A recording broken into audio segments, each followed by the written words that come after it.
চট্টগ্রামের জেলা প্রশাসকের উদ্যোগে ফৌজদারহাটে সাগর পাড়ে গড়ে তোলা ডিসি পার্কে আগামী শনিবার 4 জানুয়ারি থেকে শুরু হতে চলেছে মাসব্যাপী ফুল উৎসব। বসবে ফুলের মেলা, রঙের আসর।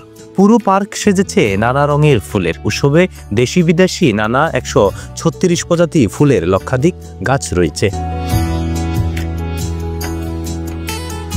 শীত প্রধান দেশের এই ফুলটি তাপমাত্রা নিয়ন্ত্রণ করে এই পার্কে ফোটানো হচ্ছে। পার্কে স্থায়ীভাবে লাগানো ফুলের পাশাপাশি বিভিন্ন প্যাকেট ভর্তি ফুলের গাছ দিয়ে সাজানো হয়েছে।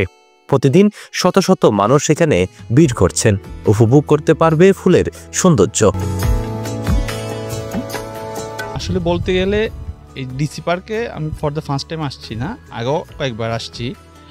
তো এইবারের মতো আবার যখন ফুল উৎসবটা আবার যখন শুরু হতে যাচ্ছে, আমি চট্টগ্রামের সমস্ত যারা আছেন তাদের সবাইকে বলবো একবার অন্তপক্ষে একবার হলে ডিসি পার্কটা ঘুরে যাওয়া দরকার।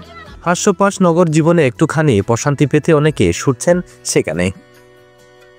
ফুলের কাছে পরিবারের সদস্য নিয়ে কিছুটা সময় কাটাতে আসছেন অনেকে। প্রতিদিন সকাল 9টা থেকে রাত 8টা পর্যন্ত দর্শনার্থীরা 50 টাকায় টিকিট কেটে পার্কে প্রবেশ করে ফুল উৎসব উপভোগ করতে পারবে। জানা গেছে ফুলের উৎসবের ডালিয়া, চন্দ্রমল্লিকা, শিউলি, হাসনাহেরা, অপরাজিতা, বেলি, দোলন চাপা, মাধবীলতা সহ দেশি বিদেশি 136 প্রজাতির কয়েক লাখ ফুলের সমারোহ সেজেছে এই ডিসি পার্ক। এখানে এসে তো খুবই ভালো লেগেছে।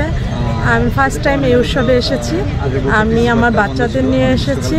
এখানে এসে আমার বাচ্চারাও মুগ্ধ হয়ে গেছে। এত অনেক প্রকার ফুল আছে যেটা নামও জানি না। এত আয়োজন, এত ফুলের সমারোহ একসঙ্গে আমি কখনো দেখিনি। এই আয়োজনকে আরও আকর্ষণীয় করতে ফুলের প্রদর্শনীর পাশাপাশি কয়েকটি সেলফি জোন ও পর্যটকদের জন্য থাকছে সাম্পান বাইচের আয়োজন। খুব সুন্দর, খুব ভালো। মানে আমরা এই দৃশ্যটা দেখে আমরা অনেক আনন্দ উপভোগ করতেছি। খুবই ভালো। তারপরে আমাদের সামনের জেনারেশনের জন্য এই জিনিসটা মানে এমন মানে একটা বাচ্চারা তো যে একটা ডিভাইসের সাথে পরিচিত হয়ে গেছে, মানে যে একটা নেশার মধ্যে পড়ে গেছে, তাদেরকে মানে বিশেষত আমাদের এই জগতের সাথে পরিচয় করে দেওয়া অনেক প্রয়োজন। অভয়মান বাংলার ঐতিহ্য রক্ষার্থে থাকবে বিভিন্ন সময়ে নৌকা প্রদর্শন। বৈষম্য বিরোধী ছাত্রদের পক্ষ হতে ফুলের আসরে থাকছে সপ্তাহব্যাপী বই মেলা, থাকছে সাংস্কৃতিক অনুষ্ঠান, পিঠা উৎসব ও বিভিন্ন খাবারের দোকান।